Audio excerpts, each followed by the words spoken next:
Queremos darle la bienvenida a todas las personas que ya se conectaron y a quienes se van a seguir conectando más adelante y nos escuchen a través de la grabación.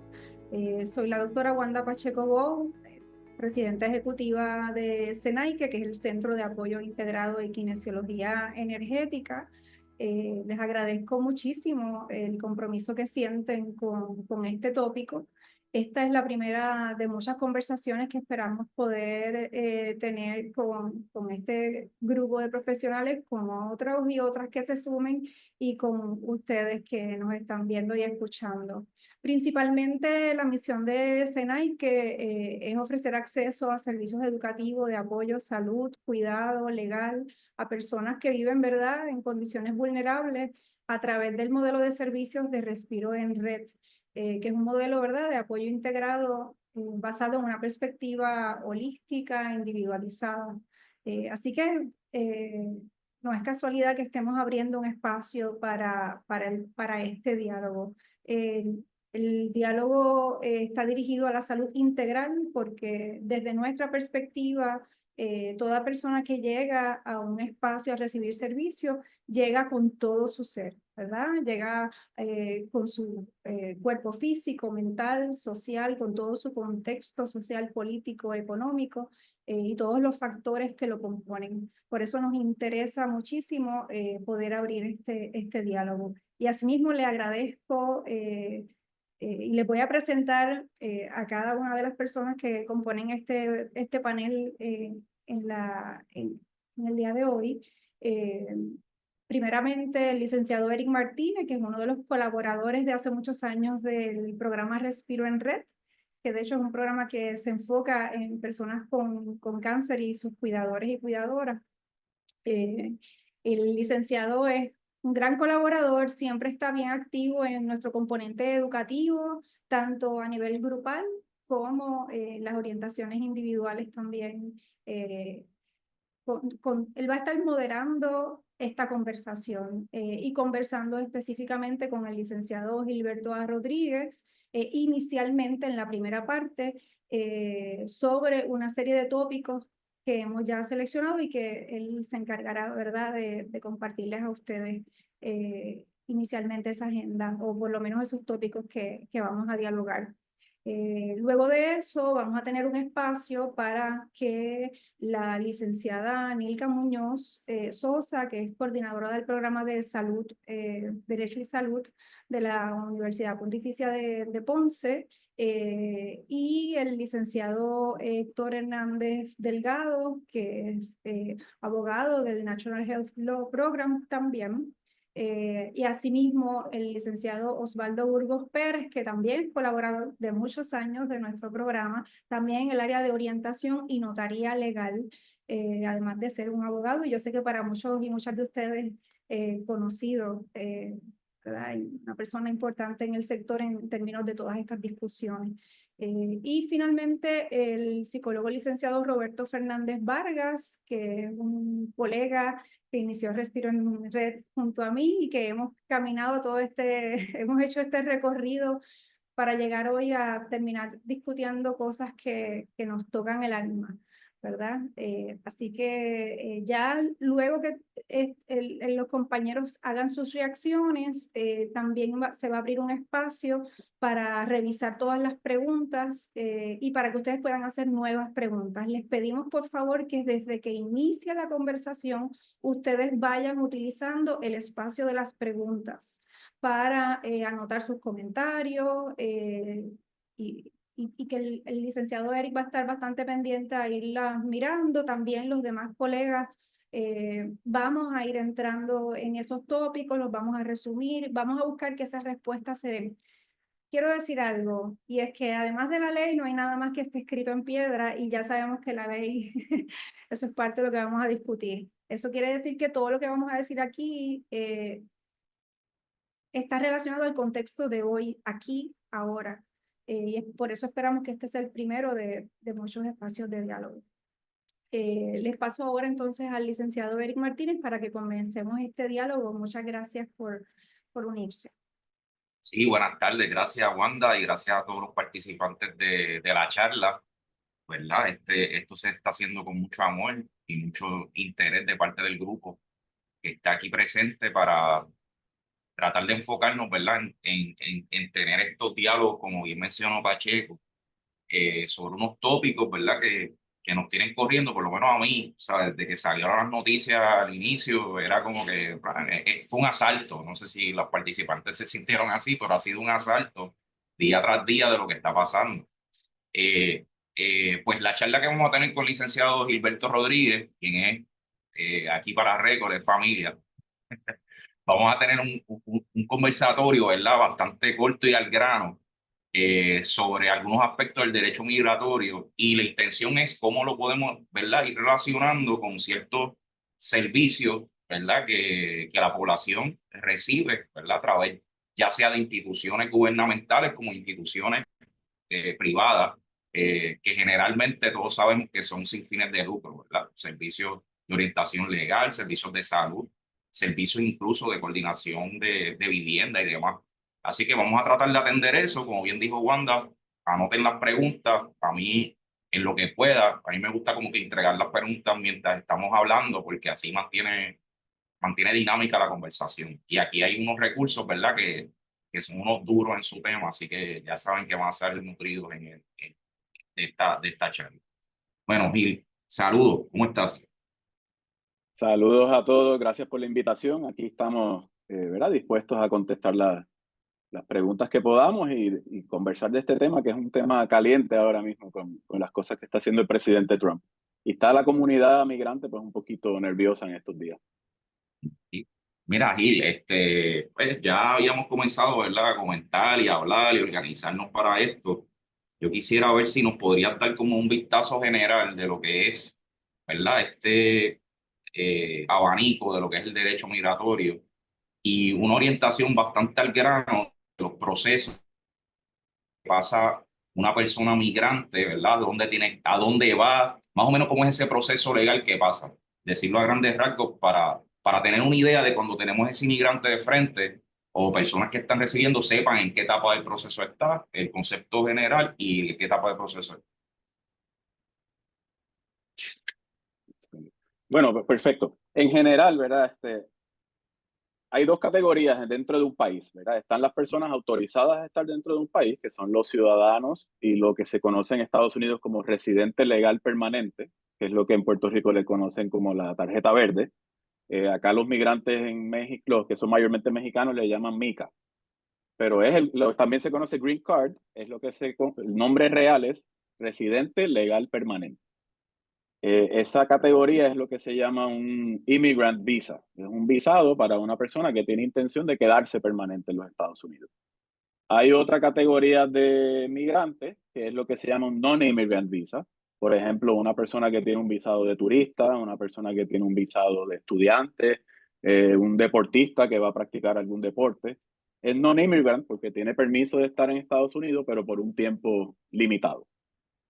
Y entonces, pues dependiendo de esas categorías, pues son los servicios que pudiesen acceder y las cosas que pudiesen, ¿verdad?, hacer dentro de los Estados Unidos.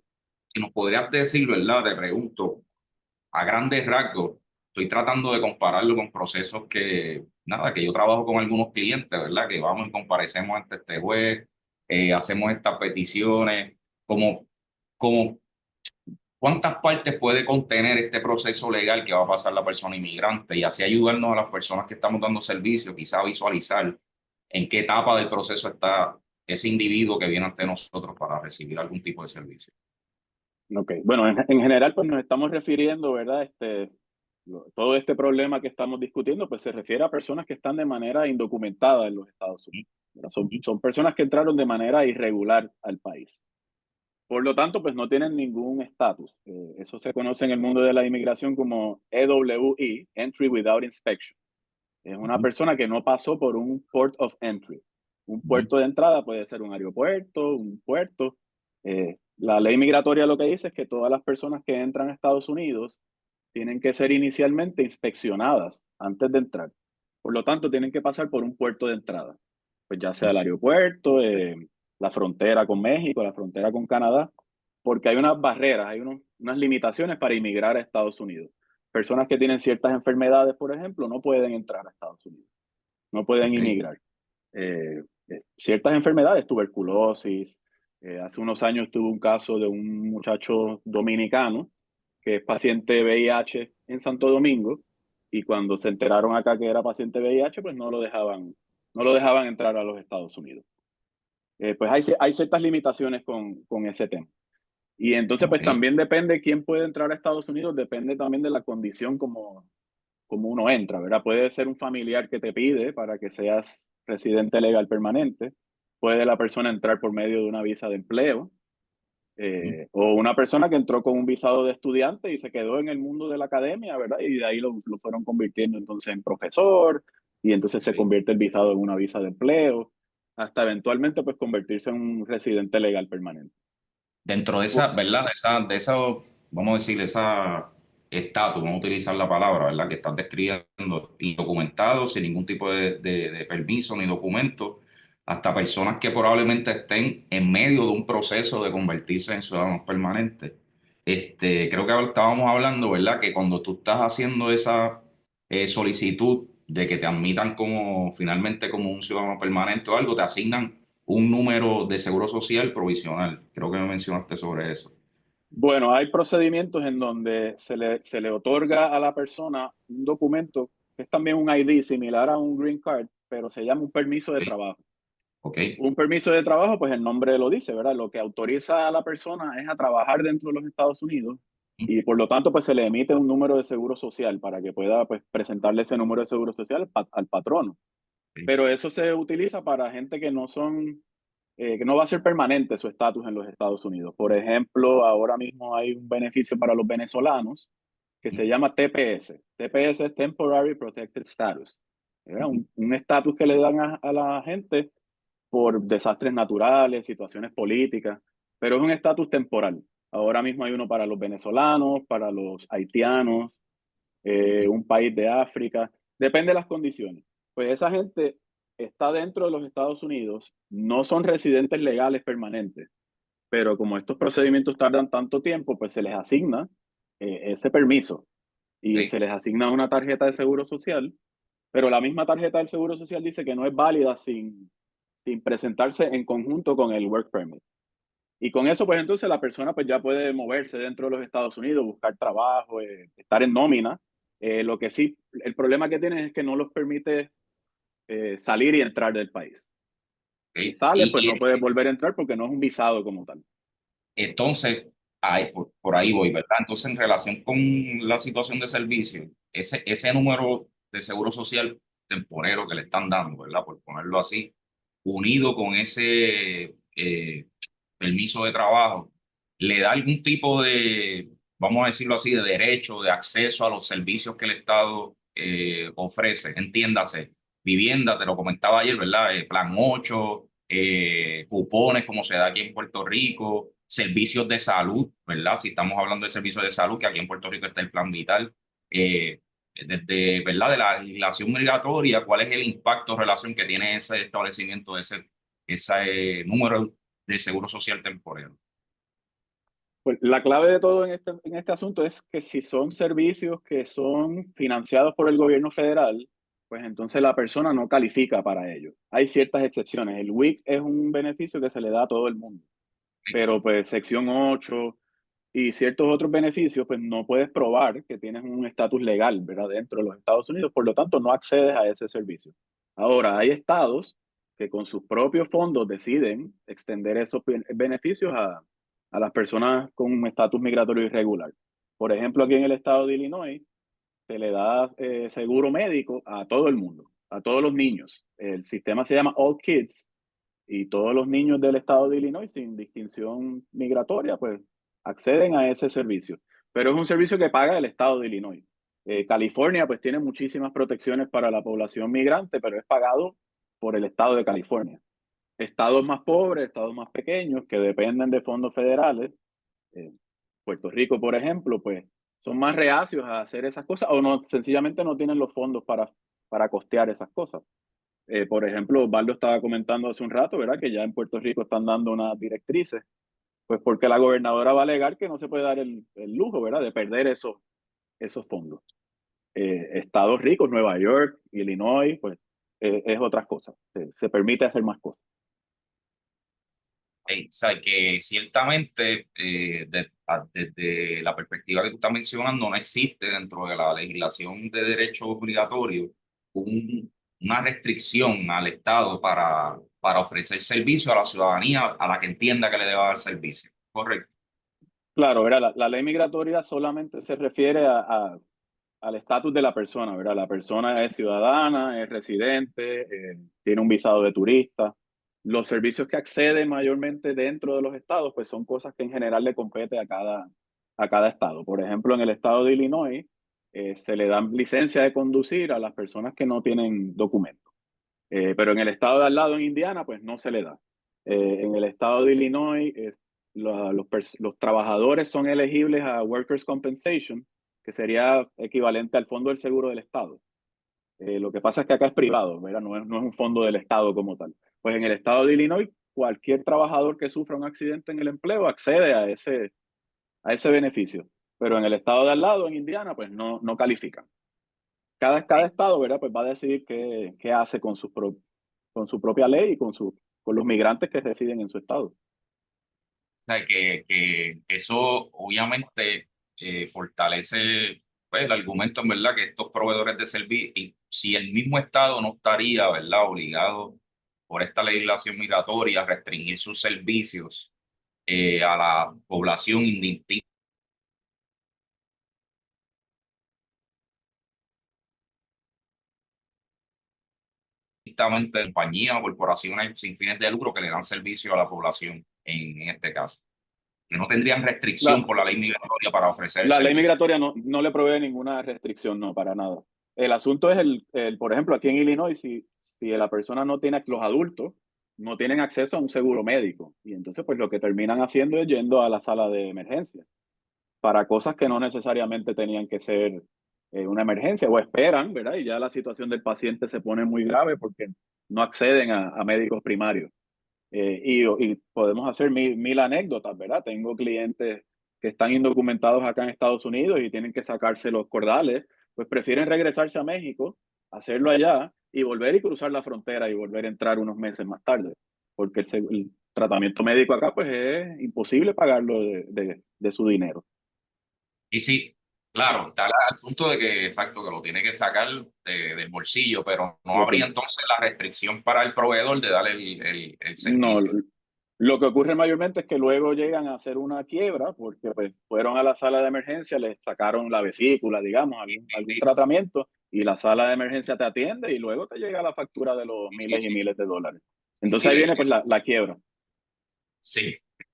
Y creo que, ¿verdad? Que en el derecho migratorio, el proceso de quiebra, creo que me estabas comentando ayer, incluso una persona con estatus indocumentado pasa por un proceso de quiebra también, ¿verdad? Se hacen quiebras también, sí. ¿Verdad? Ese sí es importante, o sea, ese no lo dejan ir para allá, para México, No. hasta que ponga la... Y les emiten tarjetas de crédito, inmediatamente tienen un seguro social, le empiezan a Ajá. llegar las ofertas de tarjetas de crédito. Incluso con el seguro social, que me mencionaste, que es provisional. Bueno, hay otra cosa que se llama un ITIN number, ITIN. ¿Verdad? En Estados Unidos, todas las personas que generan ingresos tienen que pagar impuestos. Y entonces el Departamento de Hacienda creó un número similar al número de seguro social para que los extranjeros que vienen a trabajar paguen. Por ejemplo, qué sé yo, vino Juan Luis Guerra a dar un concierto a Puerto Rico, pues tiene que pagar impuestos por el ingreso que generó. Pues el ¿Sí? Hacienda le emite ese número, el IRS le emite ese número. Pues los migrantes han descubierto que ese número lo emiten, vas a un website y lo pide. Y la gente lo empieza a utilizar como si fuera un número de seguro social. Aunque ¿Sí? estás indocumentado en el país, sacas ese ITIN number, porque es mejor que usar un número de seguro social robado, que es un fraude y es un Ok. delito federal. Y Sí, entonces sí. con ese ITIN number empiezan radican planillas para recibir el refund de los hijos, sacan hipotecas, tarjetas de crédito, todo lo que te puedas imaginar, como un ciudadano, pero pues no tienen estatus legal. Y entonces, pues cuando se meten en problemas, pues la quiebra también los asiste. Nada, regresando nada, como quiero mantenerlo ahí en el asunto de los servicios, notamos que hay unas avenidas, ¿verdad? que el inmigrante, y documentado o no, encuentra cómo insertarse en el recibo de unos servicios por parte ya sea del Estado o privado, por estos mismos métodos que el mismo Estado le ofrece, el gobierno federal, ya sea un seguro social provisional o el IRS, como acabas de mencionar, que le da este seguro. Ayer estamos comentando, ¿verdad?, de que sobre estas posibilidades de esta interacción de servicios del Estado con personas sin papeles, ¿verdad? Puede generar también unas causas o unas acciones para lograr posiblemente hasta el estatus permanente en Estados Unidos. Una de las situaciones que estaba hablando contigo ayer era cuando tenemos situaciones de orden de protección por ley 54, ¿verdad? Me estabas contando una experiencia que tuviste sobre ese particular y cómo eso puede generar, ¿verdad? Una posible causa para lograr ese estatus permanente en Estados Unidos. Si nos podrías abundar sobre eso. Claro, cuando el presidente Biden era senador, él propuso una ley que se llama VAWA, Violence Against Women's Act. Y esa ley tenía, una de las provisiones de la ley creó un beneficio migratorio que se llama la visa U. Visa U es para personas, inicialmente para mujeres, ¿verdad?, que eran víctimas de ciertos delitos y si cooperaban con las autoridades, pues entonces podían obtener un visado. Es un poquito discriminatorio, ¿verdad?, decir que solamente era para mujeres. Por lo tanto, pues el beneficio está abierto para todo el mundo. ¿Cómo funciona el beneficio? Pues una persona que está en estatus irregular, ¿verdad?, un estatus inmigratorio o indocumentado en Estados Unidos, si es víctima de ciertos delitos y coopera con las autoridades, hace el reporte de policía, si arrestan a la persona y la citan como testigo, pues coopera con el procedimiento, ¿verdad? Está dispuesto a cooperar, pues puede solicitar este beneficio que se llama una visa U. La persona tiene que ser inicialmente víctima de una lista de delitos, pero también lo han ido ampliando a delitos similares. Son delitos, pues en general feísimos, violaciones, tortura, mutilación genital femenina, fuego, secuestro, cosas bien, bien horribles, pero hay una que, de las cosas horribles, pues la menos horrible, pues es una orden de protección, ¿verdad? Hay una pelea matrimonial en donde una de las partes solicita una orden de protección, aún siendo una orden de protección civil, pues la persona pues fue víctima, ¿verdad?, de abuso. Y entonces, pues puede solicitar ese beneficio que se llama una visa U. Inicialmente la persona recibe un permiso de trabajo y luego ahora mismo se está tardando como 4 o 5 años en que lo aprueben. Luego al final, pues la persona se convierte en residente, obtiene un green card. Ok, Pero ok. el inicio de todo, pues es haber sido víctima de algo, pues, ¿verdad? Delito, y también las autoridades tienen que certificar que la víctima fue útil en el procedimiento. Por lo Y la tanto, pues hay que mandar una certificación a la policía o a la fiscalía para que sé que firmen eso. esas autoridades que tú estás identificando son las autoridades de la jurisdicción, en este caso de nuestro territorio, ¿verdad? ¿Sabes? Si fuera aquí en Correcto, Puerto Rico. correcto. Ok, Correcto. sé que Y yo inclusive lo he hecho en Puerto Rico con una orden de protección. también sobre ese visado UBA, también estaba hablando sobre la posibilidad, ponte que tengamos, que tenemos Osvaldo aquí que nos va a ayudar con eso también de educación, tenemos menores en escuela, y aquí es donde viene un poco la experiencia llegó este menor a la escuela con un par de correazos, ¿verdad? Dios no lo quiera, fue maltratado en algún sitio. El departamento de la familia interviene, inicia un caso de protección, y se topan que la familia no tiene documentos, ¿verdad? Tiene un estatus no definido. Este visado U que tú estás describiendo sería de aplicación en una situación como esta, podría hacerlo. Yo no estoy seguro si solamente con una certificación firmada por el Departamento de la Familia, ¿verdad? Porque como no es una acción penal como tal, pero con las órdenes de protecciones sí funciona aún cuando es civil, ¿verdad? Que sería un buen experimento para tratarlo. ¿Ok? Sí, pero esto son situaciones, ¿verdad? Donde tú notas que están personas, ¿verdad? Situaciones sociales que ocurren, que no le Claro. gustaría a nadie pasarla. Pero en ese ejemplo que estás dando, pues, por ejemplo, está bien cercano a llegar al área penal, ¿verdad? Llega el niño a la escuela con unas marcas de unos correazos, pues si activas la parte civil del Departamento de Familia, seguramente va a llegar la policía a hacer un reporte y Fiscalía decidirá entonces si va a ¿Tú presentar crees, cargos, ¿verdad? Entonces, si eso ocurre, pues ya tienes la avenida Tú me decías que ese Eh, visado U, ese menor, ¿verdad? O esa víctima que está siendo, que se identifica, tiene derecho a, creo que la palabra que usaste era, o sea, que tiene en efecto, la puede extender a personas cercanas a él, a su mamá o a su papá. Es correcto. En general, los beneficios migratorios, está la persona que es la peticionaria, ¿verdad? La que quiere obtener el servicio o el beneficio, y tiene lo que le llaman derivados. Y Sí, entonces, por ejemplo, qué sé yo, vamos a hacer un ejemplo bien simple. Yo soy ciudadano americano, me caso con una persona indocumentada o sin documento, ¿verdad? O extranjera, y esa persona yo la pido, así que es la beneficiaria, pero si tiene hijos, pues yo puedo añadir a esos hijos como beneficiarios de esa petición.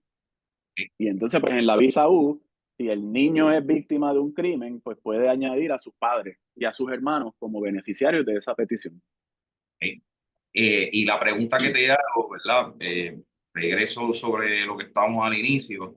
Mientras están bajo ese proceso de visado U, que hemos identificado ahí personas víctimas de, ya sea de ley 54, o está un proceso criminal, como puede ocurrir de negligencia contra menores. Durante ese proceso, ellos podrían tener acceso normal a servicios sin tener preocupación porque se los lleven, como estamos viendo ahora. Pregunto eso, ¿sabes? Estoy tratando de que nos oriente sobre ese partido.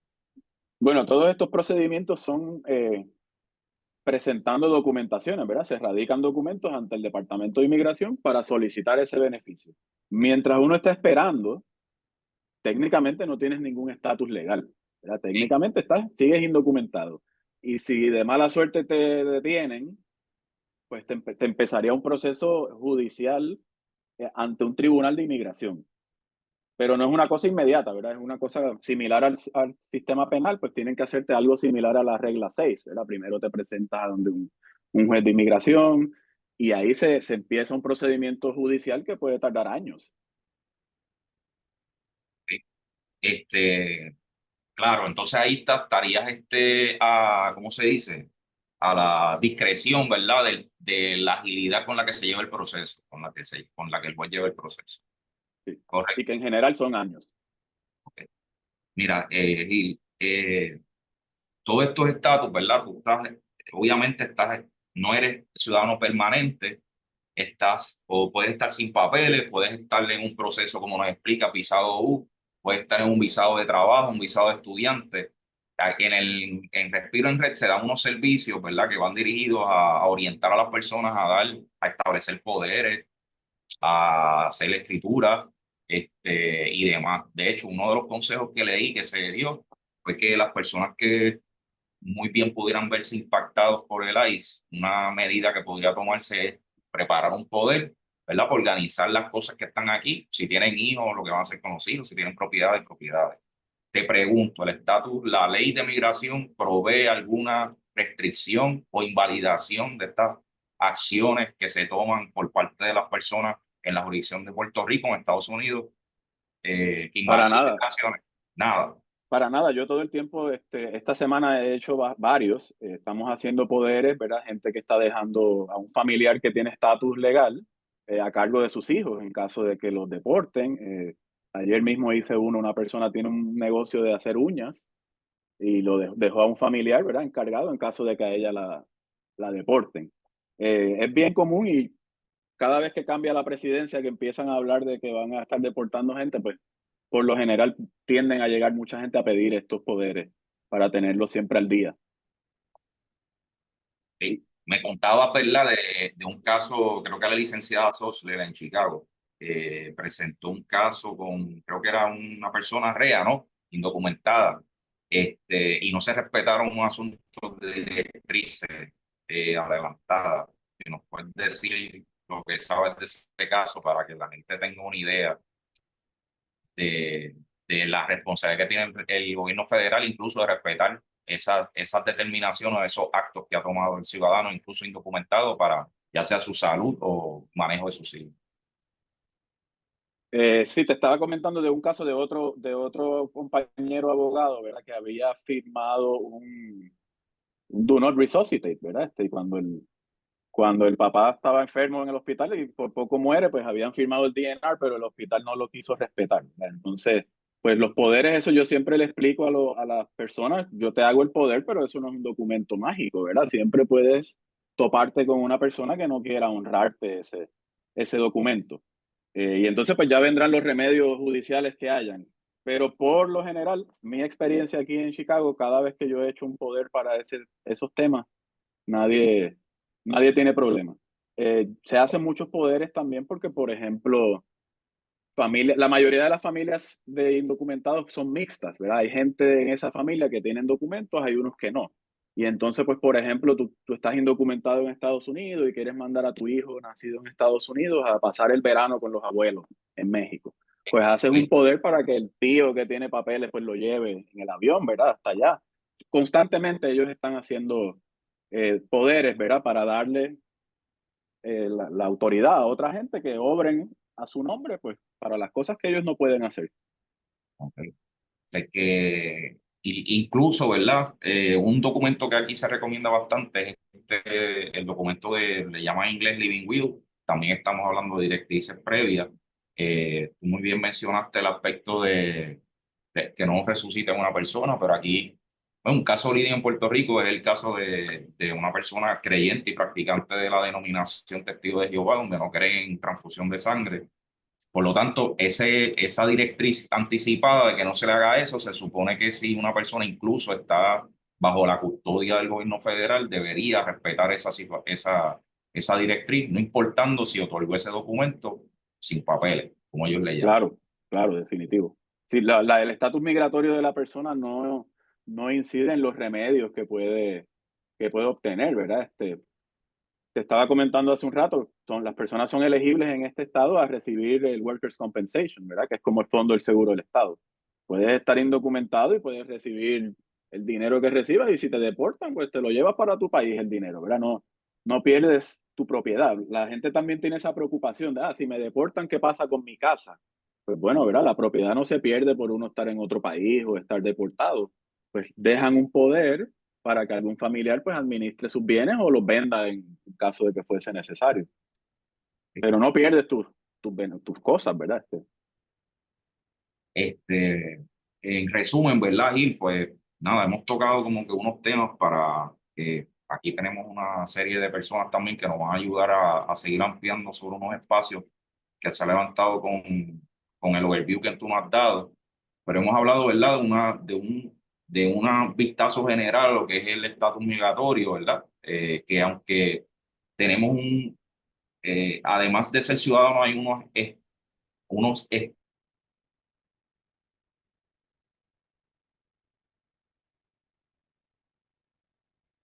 espacios donde se pide concluir de tu orientación, que no empiece, aunque estés pasando por un proceso de que finalmente sea permanente, puedes estar expuesto, ¿verdad? A estas situaciones que se están dando con el ICE. Eh, concluí bien de lo que me estabas diciendo. Claro, claro, ¿verdad? Hay unas áreas grises en donde, ¿verdad? No es tan simple como ciudadano o no ciudadano, hay unas etapas intermedias y en teoría la persona pudiese ser deportada, pero la realidad es que pues hay muchas cosas para detener ese proceso. Y cosas matemáticas también. Es imposible deportar 12 millones de personas. Sí, Eso sí, no va a sí, claro. ocurrir nunca. Claro. En segunda instancia, pues también vimos que el derecho migratorio no tiene una restricción federal para que aquellos proveedores de salud, servicios de educación y demás puedan darle esos servicios, ¿no?, a la comunidad independientemente de su estatus migratorio. Correcto. Correcto, ¿verdad? Cuando los médicos proveen su servicio, pues no le preguntan el estatus migratorio a nadie, ¿verdad? Da su servicio y el paciente, pues si tiene plan médico, presenta su información de plan médico y paga su deducible, o si no tiene, pues pagan dinero, pero el médico no tiene por qué negarse ni por qué preguntar el estatus de nadie para ofrecer su servicio. Nada, aquí dejamos, ¿verdad?, el canvas de un vistazo del derecho migratorio. Este, aquí tenemos para personas, recursos, ¿verdad?, que están bien inyectados con el derecho de salud en Puerto Rico. Y tenemos a Osvaldo, que conozco, que ha sido una persona que ha estado por mucho tiempo en los servicios educativos, particularmente con el servicio de educación especial, a ver cómo, ¿verdad? Podemos entonces ampliar la discusión del derecho migratorio con los tópicos que ellos nos pueden ayudar a darle luz a las personas que están participando de la charla. Te Sí, bueno. pregunto, Osvaldo. Pues te dejo, Wanda. No, al contrario, lo que quería decir es que agradecerle a ustedes dos por esa primera introducción, decirle a la gente que, ¿verdad? Las personas que ya han incluido preguntas en la lista de preguntas y respuestas, las preguntas las estamos recopilando y ahora los compañeros y compañeras van a ir integrando en sus respuestas, en sus reacciones o en nuestras respuestas y reacciones también ¿verdad? Estas preguntas. Así que, Eric, sí, continúa. Sí, sí. Tengo las preguntas aquí. Lo que vamos a hacer, ¿verdad? Es anotar las preguntas y luego de que los demás participantes pues tengan sus comentarios, abrimos la sección de preguntas y respuestas, que yo creo que es la mejor parte. Así que nada, Osvaldo, estábamos hablando, nos hablaba de precisamente el impacto que está teniendo esta política a través de orden ejecutiva que está estableciendo el presidente Donald Trump y el efecto que está teniendo en poblaciones que reciben servicios educativos en este país. Si nos puedes comentar sobre eso. Estás en mute. Antes de contestar tu pregunta específica, quisiera un poco hacer unos planteamientos generales. Claro. A mí me parece que con todo esto, la discusión que se está teniendo sobre las medidas estas administrativas, órdenes administrativas de Trump, hay que analizarla desde una perspectiva de derechos humanos, ¿verdad? Yo creo que más allá de las etiquetas que le podemos poner a las personas, estamos hablando de seres humanos. Si lo miramos desde ahí, quizá algunas posiciones que nos pueden parecer simpáticas, a algunos sectores de la sociedad les puedan parecer simpáticas. Cuando hablamos de seres humanos sin etiquetas, quizá la perspectiva es distinta. Hay unos motores, yo siempre digo que hay unos 3 motores principales para las violaciones de derechos humanos, que son la demonización, la criminalización y la invisibilidad. ¿Verdad? Cuando tú empiezas a demonizar a las personas, ¿verdad? Las personas migrantes son malas, cometen delitos, nos hacen daño, nos quitan el trabajo, vienen a... E incluso lo vimos hasta en la campaña de Donald Trump, que hablaba de que venía a comerse a las mascotas de la gente de los Estados Unidos. O sea, es una forma de crear una antipatía o crear un discurso que un poco deshumaniza a esos seres humanos de los que estamos hablando. Lo mismo con la criminalización. Empezamos a criminalizar desde el Estado de Derecho, empezamos a crear incluso la situación de estar de manera irregular en los Estados Unidos, pues empieza a criminalizar y entonces no vemos a estas personas como unos seres humanos, sino los vemos como delincuentes. Así que esa perspectiva abona a que estas políticas y la otra de la invisibilidad, ¿verdad? Estas personas los tenemos como si no existieran en nuestra sociedad, ¿verdad? Y eso abona a que cuando vienen políticas como esta en algunos sectores de la sociedad, pues calan con algún tipo de receptividad positiva, aunque afortunadamente en nuestro país la política me parece a mí que ha tenido el efecto contrario. Yo creo que aquí ha habido una movilización interesante de lo antipático que ha resultado estas medidas de Donald Trump, que más allá de del análisis constitucional y de la legalidad, porque incluso trastoca derechos que están reconocidos en nuestra Constitución, derechos que están reconocidos en legislación federal, derechos que están reconocidos por jurisprudencia del propio Tribunal Supremo de los Estados Unidos, y Donald Trump se le ha ido por encima. Y un poco, ¿verdad? Gilberto nos hace este análisis de lo que es de las alternativas, y una cosa es lo que es legal y las alternativas que tenemos desde el espacio del derecho, pero otra cosa es cómo se están implantando, y que se están implantando de una manera irregular, ¿verdad? Y es lo que sufre la gente, ¿verdad? Quizás no nos ayuda en algún sentido decir, porque quizás la gente que nos está escuchando dice, bueno, lo que pasa es que en términos de derecho a mí me pueden decir, yo tengo derecho a tal cosa, yo le puedo decir a usted tiene derechos constitucionales en Puerto Rico. Aquí en Puerto Rico el discrimen por origen es una causa de discrimen protegida. Ese discrimen está, obviamente la prohibición del discrimen está prohibida constitucionalmente.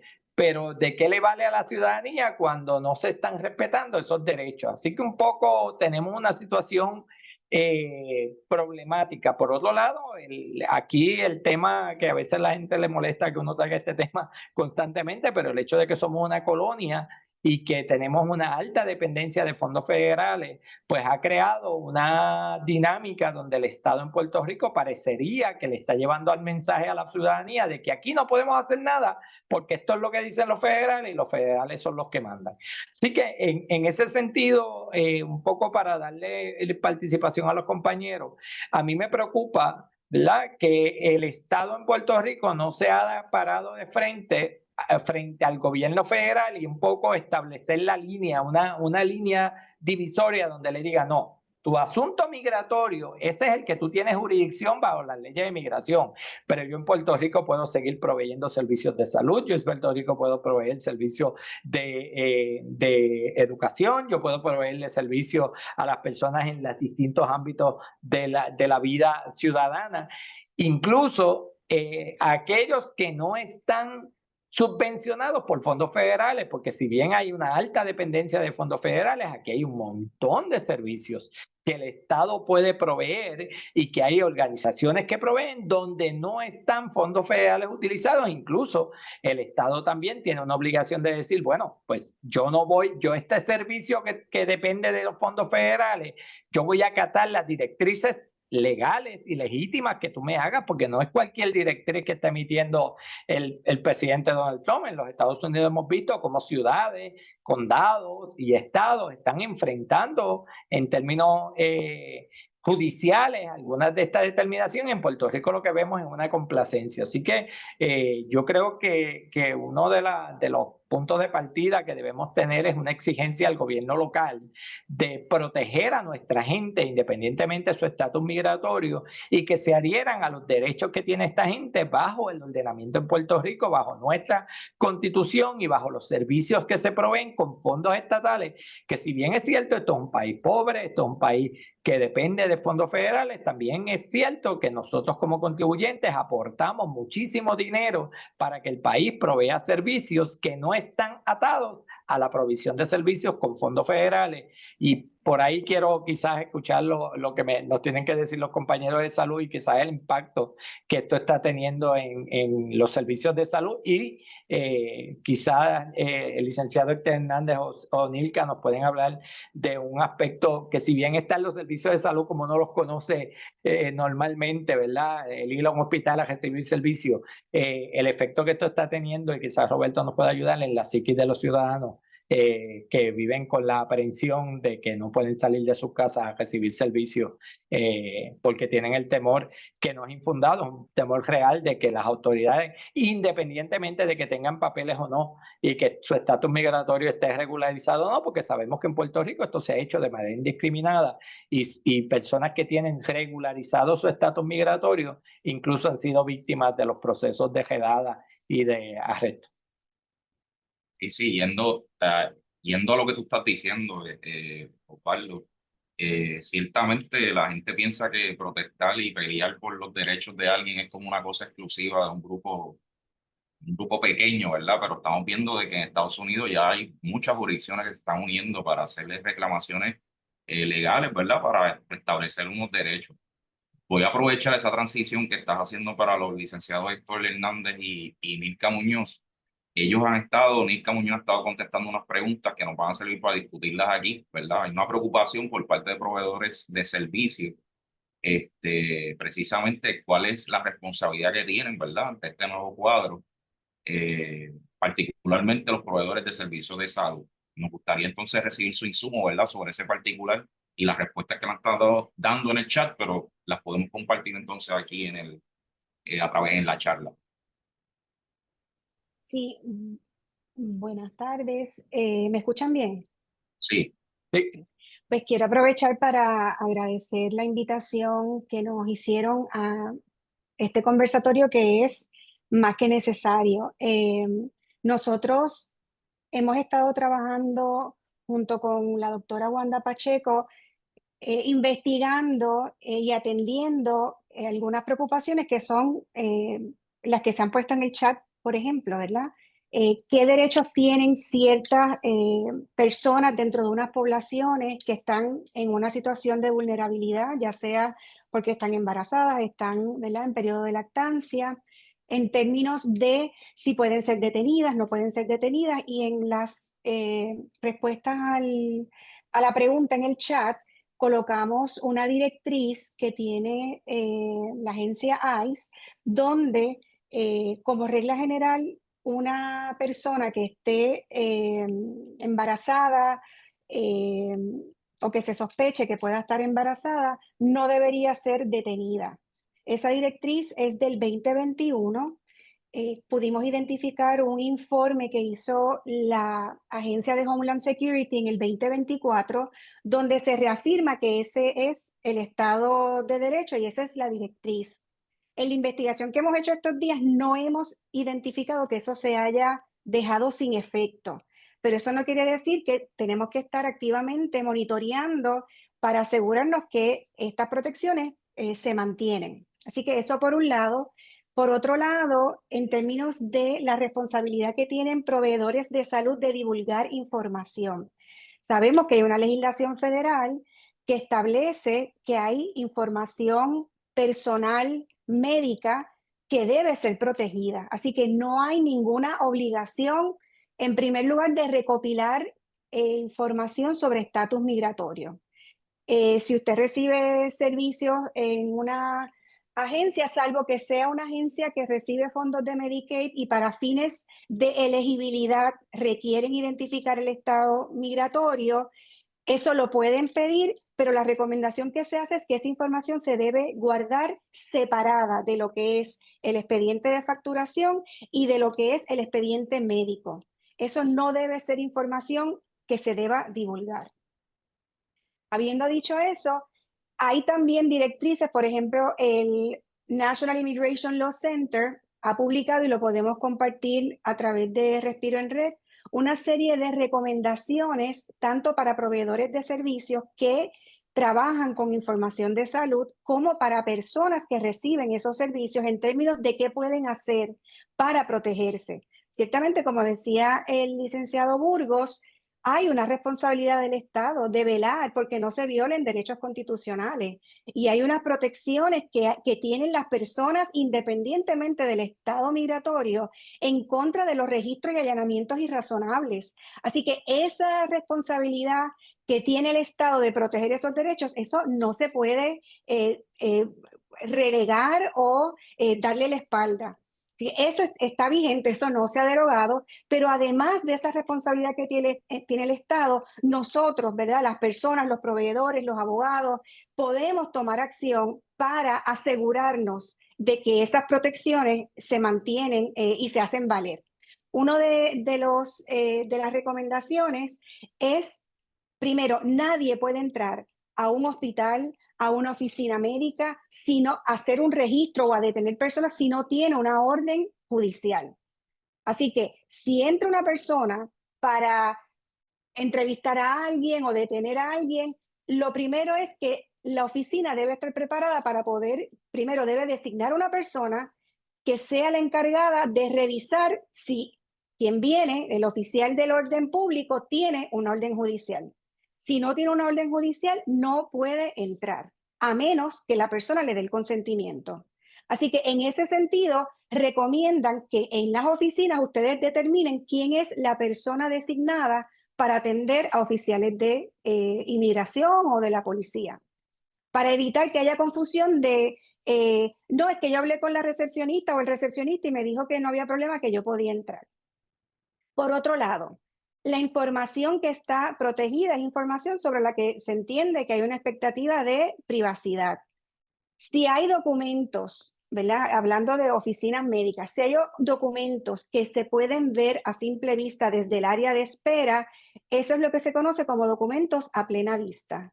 Así que un oficial puede intervenir si a simple vista identifica algún documento que amerite la intervención porque entiende que se pudo haber cometido un delito, se puede estar cometiendo un delito. Así que esa directriz o esa recomendación va a todo el mundo que se aseguren que los documentos se mantienen separados.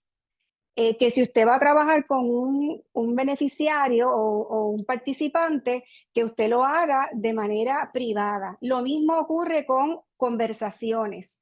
Aun cuando hayan lugares en las oficinas donde haya una expectativa razonable de intimidad, si lo que se está hablando en ese lugar se escucha al otro lado, eso también ha sido considerado como a simple vista. Así que hay que estar pendiente, esto es por darle algunos ejemplos, ¿verdad?, de cosas que podemos hacer. Si a usted lo detienen, ¿verdad?, y le hacen preguntas, usted tiene también unas protecciones constitucionales, usted no tiene que responderle a quien le está haciendo la pregunta. Usted puede permanecer en silencio y usted sí puede decir, yo no voy a hablar hasta que tenga a un abogado o a una abogada que esté conmigo. Así que no se lo pueden llevar, ¿verdad?, arrestado porque usted se niegue a responder. Recomendaciones es que las personas traten de mantener la calma, verbalicen, ¿verdad?, que no han autorizado la entrada de estos oficiales, aún si vienen con una orden de registro o de allanamiento, documente, ¿verdad? Hay unas recomendaciones de que mire la orden, la persona designada debe ver la orden, que esté firmada por un juez o una jueza, que la orden esté dirigida al lugar que están yendo, que dentro del lugar se debe haber identificado un área específica donde se va a ejecutar esa orden y usted se tiene que asegurar que si la orden dice que es la sala de entrada o la sala de emergencia, es la sala de emergencia. Usted no puede, la persona no puede ir a un cuarto de examen privado. Así que hay que estar pendiente y la fecha en que se emite la orden y la fecha en que se debe ejecutar. Así que solamente para darles algunas pinceladas de cosas que se pueden hacer, nosotros estamos trabajando con Respiro en Red, con la doctora Pacheco y el equipo, para desarrollar material educativo, que las personas sepan, ¿verdad?, qué pueden hacer, cuáles son los derechos, a quién llamar también. Si esto me ocurre, ¿a dónde yo llamo? Que puedan tener la información necesaria a la mano en caso de que así lo necesiten. Y me pregunto al licenciado Héctor Hernández, que viene de National Health Law, a la luz de lo que la licenciada Muñoz nos ha estado diciendo, ¿verdad? Y yo creo que varias preguntas vienen por ahí, por esa línea. La responsabilidad que tienen los proveedores de servicios, ¿verdad? Si están en riesgo o no, ¿verdad?, de ser señalados por estas agencias federales como el ICE. Y la licenciada Muñoz nos ha dado, ¿verdad?, un vistazo de esos procesos, de ese impacto de acciones a tomar desde el servicio, ¿verdad?, y la corporación que usted está, si nos podría dar un vistazo de lo que se está haciendo allí y qué recomendaciones se están dando y si han continuado los servicios que le prestan a la ciudadanía a través de National Health Law. Sí, claro que sí. Muchas gracias por la invitación. Encantado de estar aquí en eh, este importante debate. A mí me parece que es importante enmarcar toda esta discusión o cualificarla con algunos aspectos ¿verdad?, que no tienen precedente, ¿verdad?, que están pasando en estos momentos que quizás no habíamos experimentado bajo otras presidencias, otras administraciones federales. Yo creo que una de ellas es el hecho de que la administración federal parece estar bien dispuesta a retar o llevar hasta los extremos algunas normas que pensábamos ya establecidas, ¿verdad?, incluyendo derechos que pensábamos totalmente establecidos. Y la administración pues no ha demostrado estar totalmente dispuesta a retarla cuando, en cuestión de, ¿verdad? Cuando hablamos sobre derechos de la población inmigrante. Otro factor importante es que muchas de las acciones que se están tomando son por medio de acciones ejecutivas, ¿verdad? Acciones a nivel administrativo, que significa que hay un área gris que muchas veces el Congreso deja que el presidente y su administración, su gabinete, pues tiene que implementar, ¿verdad? Y hay un espacio ahí para ellos implementarlo y lamentablemente pues ese espacio se está utilizando para atacar estos derechos. Y comento eso porque muchas de las protecciones que entendemos que están vigentes, como bien dijo la licenciada Muñoz, son protecciones que otra administración aprobó, pero no necesariamente la administración actual las va a mantener, ¿verdad? Y las puede ir por un proceso donde las erradica. Y a veces esos procesos son tan sencillos como firmar un documento que diga ya esa política pública no aplica más, ¿verdad? Por eso es importante recalcar que, como dijo la licenciada, en el caso de las personas embarazadas, pues esa política pareciera seguir vigente, pero hay otras que nos preocupan, ¿verdad? Sabemos que la administración Biden también había implementado una política con relación a cuando ICE puede ir a sitios sensibles, a lugares sensibles, incluyendo servicios médicos, servicios hospitalarios. Esa orden en particular, la administración Trump, por medio del departamento de ICE, sí ya la revocó. O sea que ya sabemos que están tomando medidas para un poco debilitar ese marco de derecho.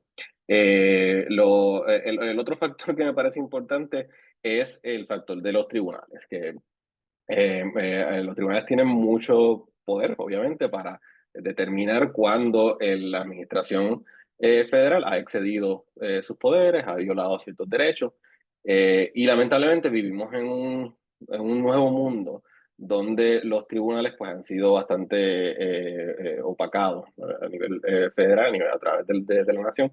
Quizás esto no es tan cierto en Puerto Rico, pero como muchas de estas directrices pues, se ven en tribunales federales en otras jurisdicciones, pues es importante, ¿verdad? Entender que en cierta medida se vive a la merced de lo que determinen estos tribunales, que no necesariamente son los más favorables para los derechos de inmigrantes. Así que ¿verdad? Eso es un poco uno caveats, como se dice en inglés, de que todos los derechos que hablemos y que nos parecen importantes, pues están bajo ataque, por así decirlo, de distintos bandos. Y lo último que iba a decir sobre eso es el poder de la cartera, power first, como dicen en inglés, que tiene el gobierno federal y que es lo que yo creo que está afectando muchísimo en el caso de Puerto Rico a la hora de defender los derechos de los inmigrantes, ese miedo que se le tiene a perder los fondos federales y que Trump, la administración de Trump, está utilizando con todos los estados, ¿verdad? Estamos viendo como con un estado tan grande y poderoso como California, el presidente ya de por sí ha promovido que se restrinjan o se aguanten ciertos fondos si no se abren a las políticas públicas de la administración federal.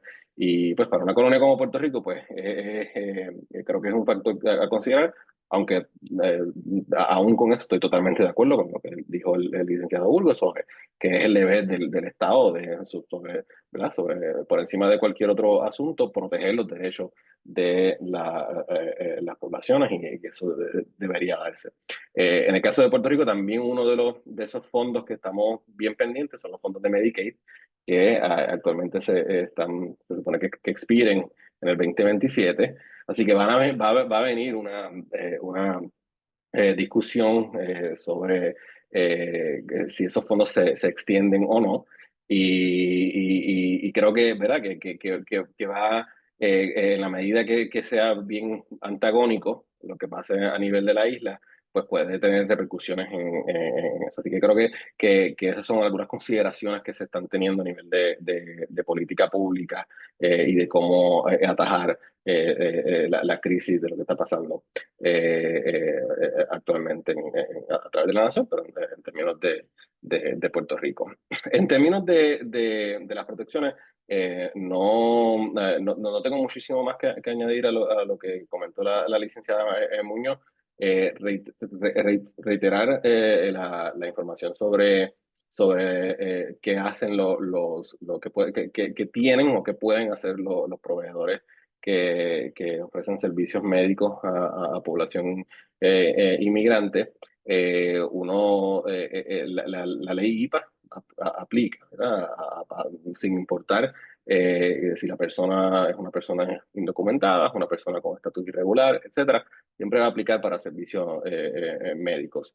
Y claro, la ley IPA protege servicios médicos específicos, ¿verdad? No protege otro tipo de información. Pero en la medida que esa información extra pueda hacer que alguien llegue a una conclusión de que una persona recibió un servicio médico en particular, pues entonces la ley IPA aplica. Y por eso es que se entiende que los proveedores no pueden, es una prohibición general de divulgar información que contenga información médica o que ayude a identificar a un paciente. Eso de por sí está prohibido. Pero como bien dijo la licenciada, pueden existir algunas situaciones donde a los proveedores se les pida que divulguen cierta información. Y afortunadamente, pues la ley IPA protege bastante a las personas en ese sentido y le da la autoridad a los proveedores de simplemente decir que no van a divulgar la información porque no están requeridos. Y eso aplica inclusive cuando hay una orden del tribunal. Ese espacio que tienen los proveedores para negarse a divulgar esa información es bastante extenso, donde quizás tengan que divulgar la información cuando hay un subpoena, por ejemplo, ¿verdad? De una orden a ese nivel del tribunal que los obligue. Pero ya eso estamos hablando de un nivel más allá, eso es bien es raro que pase para cuando se está buscando información sobre inmigración. Así que en la gran mayoría de los casos, un proveedor no tiene que divulgar ninguna información. También quería mencionar sobre el programa Medicaid, es el programa donde nosotros trabajamos más directamente. Y el programa Medicaid también tiene unas protecciones. El licenciado Rodríguez habló sobre acceso a los servicios públicos. Y en el caso de Medicaid específico, Plan Vital, en Puerto Rico hay ciertas reglas federales, de nuevo, con esa gran aclaración de que hay que ver cómo la administración lo interprete, pero hay directrices federales, tanto que vienen del Congreso, son leyes federales, que protegen la información que personas en el programa de Medicaid ofrecen, o información que tienen que someter para determinar la elegibilidad al programa o para determinar si son elegibles para ciertos beneficios, ¿verdad? Así que esa información se tiene que guardar para ser utilizada para ese propósito de establecer si la persona es elegible para el programa, pero no es información que el Departamento de Salud en Puerto Rico, en el caso de Puerto Rico, puede divulgar a las autoridades federales. De hecho, hay una prohibición contra que el departamento tome esa acción de divulgar información que se recoge para esos fines, para esos propósitos, ¿verdad? Así que ese servicio pues es bien, esa protección es bastante abarcadora. También quería mencionar sobre la aplicación del derecho bajo la ley, también una ley federal, la ley EMTALA, que protege a cualquier persona, incluyendo inmigrantes, sin importar su estatus migratorio, que los protege contra un rechazo de servicios médicos de emergencia en una sala de emergencia, ¿verdad? Las instituciones médicas están obligados a atender a una persona, por lo menos estabilizar a una persona, sin importar que no pueda pagar porque no tiene seguro médico o sin importar que no sea una persona ¿verdad? Con cierto estatus inmigratorio. Así que eso es importante recalcarlo, ese beneficio, ese derecho está vigente, aplica a personas inmigrantes. No me sorprendería que la administración Trump trate, ¿verdad?, de debilitarlo de cierta manera por medio de alguna política pública, pero lo que nunca puede pasar es que se vayan por encima de la ley, y la ley es clara, que ese servicio se tiene que dar, y cuando se da el servicio, pues entonces la ley IPA aplica sobre lo que se puede y no se puede divulgar de parte de los proveedores médicos. Así que ese es más o menos lo que estamos viendo en términos de cómo entra el sistema de Medicaid en estos temas y en estas consideraciones, y cómo trabaja con otros derechos que también, derechos de los pacientes, sean inmigrantes o no. Ciertamente, ¿verdad? Estamos viviendo un periodo de tiempo bien particular y bien extraño. Uno se topa prende su teléfono y va a Noticel y de repente va a Carlos Delgado mezclado con una noticia de inmigración. ¿Y qué tiene que ver Carlos Delgado con noticia de inmigración? Bueno, pues que no pudieron celebrar un evento deportivo en Aguadilla porque iba a estar el equipo cubano, iba a estar el equipo dominicano y dijeron no vamos a estar en el torneo por la situación que estamos enfrentando. Obviamente esta situación ha creado un impacto en áreas que nosotros no veíamos. Nosotros estábamos viendo esto en YouTube, en CNN, ¿verdad? No lo estamos viendo aquí en la marquesina de la casa, por lo tanto nos está levantando unas preocupaciones y cuestionamientos que no teníamos antes. Y particularmente en la sociedad puertorriqueña, en mi opinión, no la subraye nadie, pero se está introduciendo algo que nosotros no participamos de eso. Nosotros somos todos latinos, hermanos, dominicanos, venezolanos. Por lo tanto, yo le estoy llamando esta guerra cultural, ¿verdad? Que existe allá, nos la están trayendo aquí de paquete, ¿verdad? Así que está creando unas experiencias para nosotros que pues son nuevas, nos las trajeron a la marquesina de la casa. Respiro en Red, parte de lo que se busca, ¿verdad? Por lo menos en los años que he estado aquí, es ofrecer un servicio que atienda varios aspectos, ¿verdad? Atendemos el aspecto legal, como se ha hecho aquí, hemos tenido el licenciado Gilberto Rodríguez, hemos tenido el licenciado Eduardo Burgo, hemos tenido la licenciada Anica Muñoz y el licenciado Héctor Hernández, para hablarnos un poco, ¿verdad?, de todas estas dimensiones legales que se tienen, ya sea el derecho migratorio puro, como estas otras incidencias, como el derecho de salud que lo tomamos. Pero también está el aspecto, ¿verdad?, de nuestra estabilidad mental frente a todas estas situaciones, dado a que precisamente la matrícula que se le da a servicio son personas que están recibiendo beneficios en un momento pues, delicado en la vida. Anteriormente lo hemos tenido, hemos estado dando charlas de testamento, poderes, y tenemos aquí a Roberto Fernández para ayudarnos, ¿verdad? Darle esta visión a la charla que se está dando y compartirla con las personas que participan de esta charla. Así que, Roberto, le dejamos el micrófono para que nos des tu óptica sobre esto y cómo el participante puede encontrar, ¿verdad?, respirar en red con nosotros. Bueno, quiero hacer algunos comentarios, ¿verdad? Esto es un panel de profesionales del derecho que han estado analizando algunas implicaciones legales. Pero yo soy psicólogo, así que yo quiero comentar unas implicaciones emocionales de estas políticas públicas y un poco conectándolo con lo que estaba diciendo Osvaldo ahorita, ¿verdad? Cuando él mencionaba que estamos hablando de seres humanos y menciona unas dinámicas sociales bien interesantes que están pasando con las poblaciones migrantes.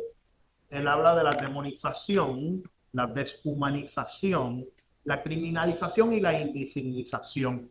Entonces, eso tiene, a mi juicio, dos dimensiones, ¿verdad? Una dimensión externa queriendo decirle las relaciones sociales que eso detona, las tensiones sociales que eso detona, pero a la vez una dimensión interna. Me explico. En términos externos, estas políticas públicas están exacerbando las tensiones sociales y eso está dándole unos permisos a unos grupos privilegiados a ejercer unas opresiones discriminatorias en contra de grupos desfavorecidos o marginalizados. Y eso está conllevando una polarización de la sociedad. Y para las personas migrantes, esa polarización en términos psíquicos, psicológicos, desemboca en un estado de hipervigilancia. Porque entonces ahora, bueno, en Puerto Rico quizás no tenemos esa atención, porque como mencionaba el compañero ahorita, aquí somos todos hermanos, el que más y el que menos. Pero si tú eres un migrante con un estado irregular, salir a la calle se convierte ahora en un campo de batalla, y en términos psíquicos, tú estás en un estado hipervigilante, permanente, en el cual tú no interactúas en una base de convivencia racional, ¿verdad? En términos internos, cuando hablamos de estas tensiones sociales, lo tenemos que enfocar desde la opresión, porque hay una desigualdad de los poderes entre el blanco americano, el WASP, y la persona migrante. Así que esa opresión, esto está estudiado en la psicología, esa opresión que se ejerce a nivel político o social, se internaliza, se introyecta dentro de las estructuras psíquicas de la persona. Y cómo se introyecta en grupos marginalizados desde la minusvalía. Es decir, la persona a nivel individual y social empieza a concebirse como inferior a aquel grupo que lo está oprimiendo.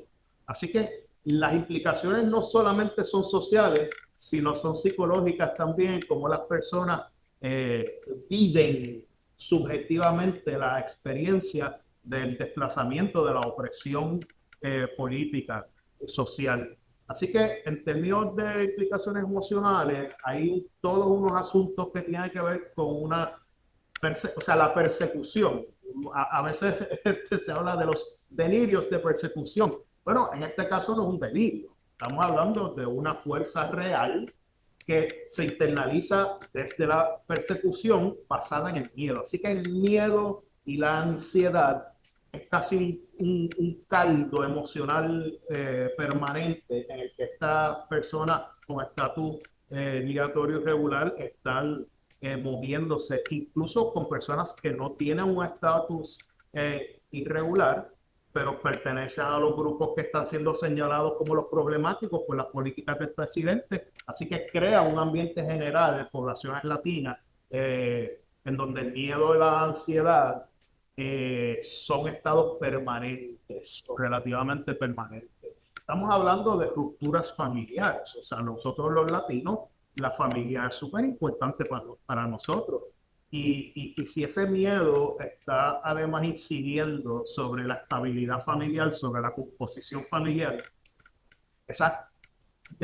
separar una familia latina implica quebrar los circuitos de apoyo que una persona tiene. Y en esos circuitos de apoyo se juega tu seguridad psicológica. No solamente criminal y física, sino tu seguridad psicológica está en juego porque tu red de apoyo primaria, que es la familia, está siendo fragmentada por las deportaciones estas que están ocurriendo. Estas personas están entonces encerrándose, y ese encierro también implica una desvinculación de las redes de apoyo más allá de las familiares. Y la mayoría de los servicios de apoyo que reciben estas poblaciones provienen del tercer sector, las NGOs, las organizaciones sin fines de lucro, que además están siendo o estamos siendo puestas en precario porque hay subvenciones federales diversas que constituyen gran parte de la fuente de financiamiento de las organizaciones del tercer sector. Entonces, tú quiebras ese vínculo entre las organizaciones de apoyo y la población a la que apoya, y eso lo que hace es se monta sobre estos otros temores, estas otras fracturas, no solamente familiares, sino de organizaciones de la sociedad que representan estos apoyos para estas personas, y eso incide una vez más sobre el nivel de temor y de ansiedad general que están viviendo estas personas.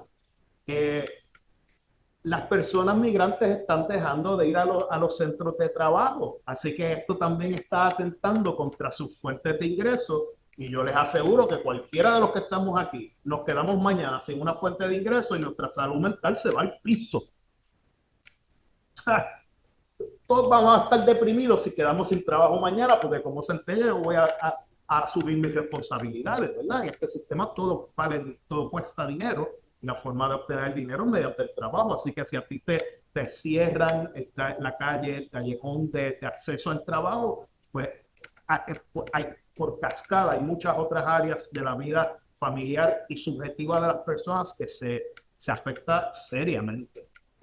Así que los asuntos que tienen que ver con depresión, yo estoy absolutamente seguro que se están disparando en este momento, as we speak. Y eso conlleva sentimientos además de desamparo, de indefensión, de inseguridad, de inestabilidad a dos niveles, económico y psicológico, ¿verdad? Así que cuando hablamos de esto, estamos hablando de trauma, gente. Esto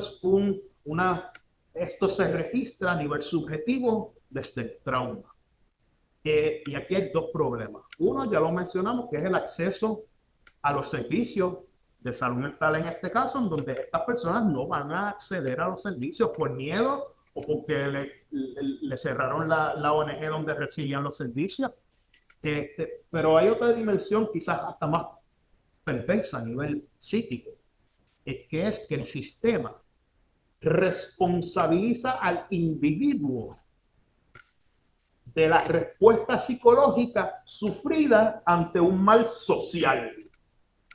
Así que esto tiene un origen político, pero a la hora de pasar cuentas, el sistema le pasa cuenta a nivel individual a la persona, diciendo, bueno, pues, es que está deprimido, es que está ansioso, es que tiene este problema, ¿verdad? Cuando la génesis de ese problema no es individual, pero la responsabilización que se le hace al sujeto es individual.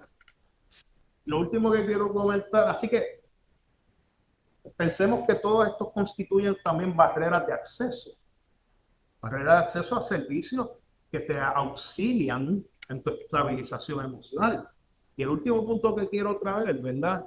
Tiene que ver con las personas, particularmente mujeres, pero las personas en general, que han sido víctimas de delitos, particularmente de violencia de género, ¿verdad?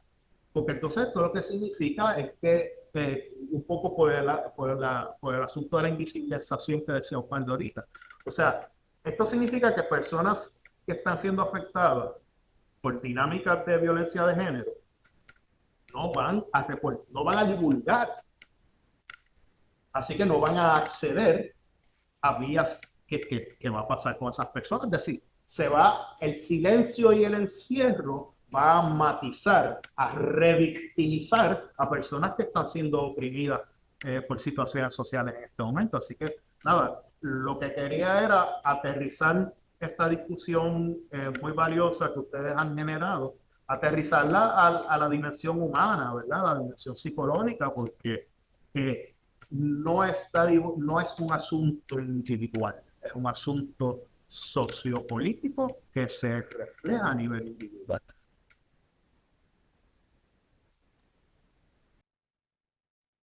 Yo creo que la participación de cada uno de los recursos en esta presentación ha sido extremadamente valiosa. Para recap, el licenciado Gilberto Rodríguez nos ayudó a tener un vistazo, ¿verdad?, de lo que es la ley migratoria, diferentes estatus migratorios y los efectos y relaciones que tiene, ¿verdad?, con diferentes servicios. Yo creo que la participación del licenciado Pargo Burdo nos pone en perspectiva de la importancia que no se dejen comernos, meter el cuento por ahí de que, ¿verdad?, que el Estado no puede hacer algo más de lo que está haciendo, ¿verdad? de que nosotros estamos en posición de poderles reclamar a aquellos que están allí, ¿verdad? Asignados por el voto general, de representarnos, de que sí hay más que se puede hacer, ¿verdad? Reclamar por los derechos, en este caso, este tópico que estamos hablando de migración. Nos ayudó también los recursos Héctor Hernández Delgado, licenciado Inilka Muñoz, con esta visión y este impacto que está teniendo esta política en el aspecto de salud. Y muchas gracias, ¿verdad?, a Roberto Fernández por este enfoque que se da, de estas consecuencias que a veces no se ven, de estas presiones que se crean, ¿verdad?, por decisiones institucionales y que tienen consecuencias individuales, ¿verdad? Y muchas veces se ven en esta posición de recibir este asesoramiento, terapia y todo porque alguien en una silla está tomando estas determinaciones, ¿verdad? Nos tiene locos, ¿no? Con tanta decisión. Así que dejo a Wanda, ¿verdad? Para que nos diga la que hay, cómo procedemos en este cierre. Bueno, agradecida, ¿verdad?, de todas las intervenciones. Me gustaría que todas las personas participantes que nos han acompañado hasta ahora, si tienen preguntas, que por favor, este es el momento de escribir sus preguntas. Sé que nos queda poco tiempo, pero estamos aquí, estamos disponibles y queremos leerles. Leer las preguntas que tengan. Entiendo que se fueron contestando a medida que, ¿verdad?, que transcurrió toda la sesión. Y mientras anotan cualquier otra pregunta adicional, varias cosas. Lo primero es que queremos ser un espacio, y siempre lo hemos sido, ¿verdad?, un espacio seguro para tener estas conversaciones, para profundizar la sanación de este pueblo. Vamos a decirlo así. Cada acto, ¿verdad?, en el que nos involucramos es un acto que puede ser de riesgo para continuar degenerando nuestros procesos o puede ser un acto de regeneración, ¿verdad?, de sanación. Así que nuestra invitación es a que nos involucremos en acciones, en espacios donde podamos apoyar a la sanación de un proceso que continúa lacerándonos, ¿verdad? En efecto, toda persona migrante que vive en Puerto Rico es nuestro hermano, nuestra hermana, es nuestro hermano, es decir, es parte de la sangre, ¿verdad?, que los une. Y lo que queremos es disminuir y ojalá desaparecer todas esas barreras de acceso y uso. Ya ustedes vieron que en efecto tienen la posibilidad de acceder a los servicios, a muchos servicios.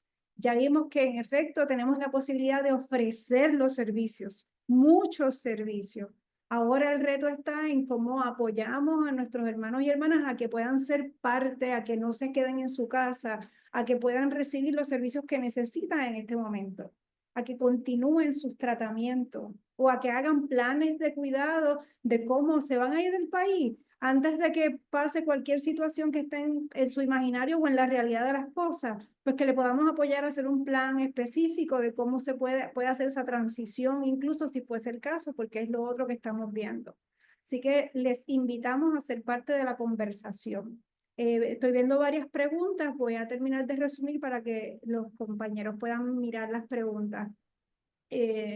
Además, decirle a las organizaciones hermanas que estamos aquí para ustedes. Vamos a seguir abriendo otros espacios, vamos a crear una red de apoyo para las organizaciones, de modo que tengamos estas conversaciones, podamos generar acciones en común, porque hay un dato ¿verdad?, que aparece dentro de todo esto, y es que tenemos una responsabilidad. Y para la responsabilidad necesitamos diseñar políticas internas de cómo manejar las distintas situaciones desde nuestro alcance comunitario, cómo alcanzar y llegar a las personas que no están llegando, esas citas que me cancelan. ¿Cuál es la razón de la cancelación? Yo no tengo la información o la tengo, y si no la tenga o no la tenga, tengo la responsabilidad de tocar la puerta de ese ser que no llegó a su cita, que se desapareció, preguntarle por su familia, por sus vecinos y vecinas, y hablarle de esto, ¿verdad? Poner en boca. Yo sé que aquí hay mucho tecnicismo todavía, porque nos falta mucho para poder hablar de una manera bien sencilla todo este lenguaje que es complejo y es denso. lo hacemos lo mejor que podemos, ¿verdad? Pero nos toca un poco llegar, escuchar las necesidades que tienen y buscar maneras de que creamos, ¿verdad? Creemos políticas y procedimientos para poder generar espacios seguros, de servicios seguros, también para nuestro personal, porque yo sé que parte del personal también, las organizaciones se están viendo afectadas en esa dirección. Quiero atender dos comentarios que hay por ahí, y mira a ver, Eric, si los ves y si quieres, Wanda, si me permite, voy Adelante. leyendo la pregunta. ¿Verdad? Se nos pregunta si hay alternativas, ¿verdad? Como existe miedo y desinformación, incertidumbre en la comunidad migrante o las comunidades migrantes, ¿verdad? Porque son muchas comunidades y diversas. También existe mucha desinformación y miedo en los proveedores de servicios. Así que, y qué bueno que habla de si existe ya una red.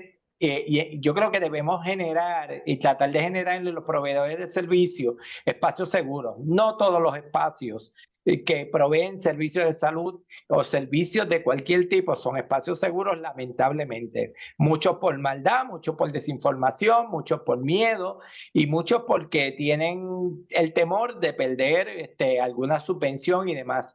Así que yo creo que es importante esa pregunta en términos de quienes estamos trabajando con organizaciones, tratar de ir generando ese banco de información para saber cuáles son espacios seguros y recomendarlos a la gente. Lo que sí sabemos es que todo esto ha generado una reacción positiva y es que mucha gente se está organizando para apoyar a personas migrantes. Así que habemos personas que estamos dispuestos a acompañar a procesos, no solamente desde la perspectiva legal. Mire, yo estoy dispuesto a llevar los niños a la escuela.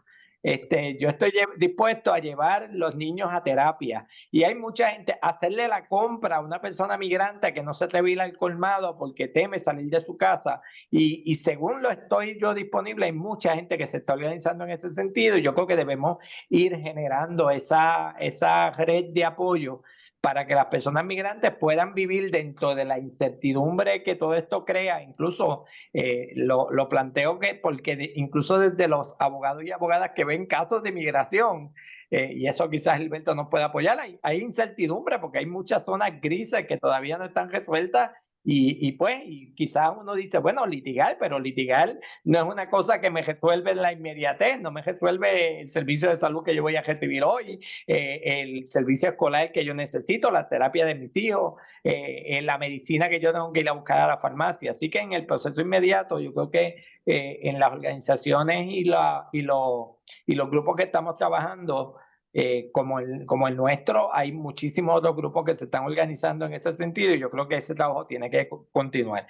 También, si algo debemos sacar de toda esta cuestión terrible, este tiempo terrible que estamos viviendo, es quizás que en Puerto Rico debemos continuar apoyando quienes tengamos los recursos para apoyar organizaciones sin fines de lucro y crear una red de filantropía. En nuestro país es difícil levantar fondos para las organizaciones sin fines de lucro y yo creo que debemos empezar a desarrollar esa filantropía de donar y de apoyar organizaciones para que puedan operar al margen, sin la necesidad de depender de fondos y subvenciones federales. Y incluso se me ocurre una cosa que yo hago como abogado, es que hago testamentos y la gente no testa en este país. Aquí tenemos un montón de gente que muere y tiene bienes y los bienes caen en manos del Estado porque no tienen descendientes o personas a quien se los deje. Yo creo que hay organizaciones que debemos empezar a apoyar y a aquellas personas que tengan bienes y puedan después de la muerte, ¿verdad?, donarlos, dejarlos en legado a organizaciones sin fines de lucro. Es algo que debemos en la tradición, ¿verdad? La gente no testa porque piensa que testar es decirse que me voy a morir, pues testar es vivir tranquilo, ¿verdad? Vivir con la satisfacción de que al momento de pasar de este plano, pues que hayamos dejado un legado. Y yo creo que si algo podemos sacar de este momento es que pensemos en ese apoyo que necesitan nuestras organizaciones para que no sean víctimas de estas situaciones terribles que ¿verdad? Ahora es Trump y Trump es una figura pasajera, pero siguen pasando cosas en el mundo y la dirección que está tomando el mundo y estas políticas neoliberales y estas políticas estos discursos de odio, pues nosotros tenemos quizás unas estrategias de amor y de solidaridad con las cuales crear y llevar el mundo en otra dirección. Estoy muy de acuerdo con lo que acaba de decir Osvaldo, y contestando la pregunta de la persona que está cuestionando si existen alternativas de acceso a servicios de salud. Yo apuesto a la solidaridad. Lo vimos clarito del Post-María, en donde la fuente, el apoyo no provino del gobierno federal, no provino del gobierno estatal.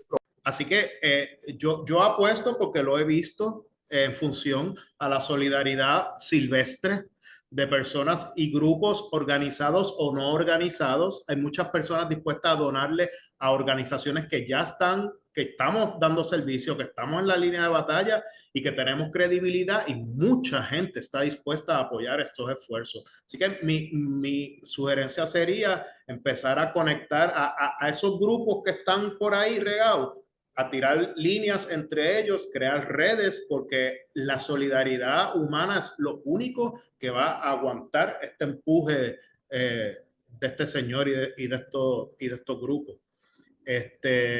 Así que, y eso lo digo igual para lo que está planteando Luis Roberto, ¿verdad?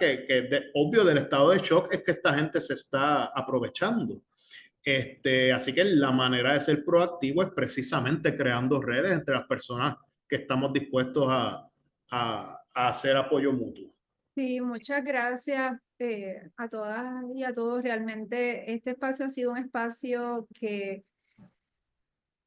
es una de cosecha, pero hay mucha semilla que sembrar para poder continuar, ¿verdad? Haciendo el trabajo que nos toca, asumir la responsabilidad que tenemos en las manos, y la que no, porque lamentablemente son tiempos de eso, de ver cómo a través de las redes también ayudamos y colaboramos con las responsabilidades de nuestros colegas, nuestros compañeros y compañeras, identificar qué necesitan y cómo puedo, ¿verdad?, extender mi mano y mi red y mi colectivo para allá, cómo nos movemos entre los colectivos también. En efecto, esta es la primera de muchas actividades. Quiero dar las gracias a todo este exquisito panel, además a la Fundación Fondo Acceso a la Justicia, a la Fundación Comunitaria, al National Health Law, al licenciado Rodríguez, yo le digo la Clínica de Derecho y Salud, porque así es como la veo, el programa de Derecho y Justicia de la Pontificia, con la licenciada Muñoz, la solidaridad de Roberto y de Osvaldo, lo voy a decir así, y de Eric, que me acompañan siempre en todos los embelecos, en todas las necesidades que necesitamos que atender, ahí están. Y a toda la gente que nos está escuchando ahora y se mantuvo, o la que se unió después, óiganme, estamos aquí para ustedes. Esto es un espacio seguro para dialogar, para generar acciones mutuas. A Elsie Marie Muñiz, que es la que se acaba de unir con el nombrecito de Seinai que respiro en red, agradecida por toda la colaboración y apoyo para montar este webinar. Así que nada, les dejo, porque sigo agradeciendo, yo no paro. Cuídense mucho.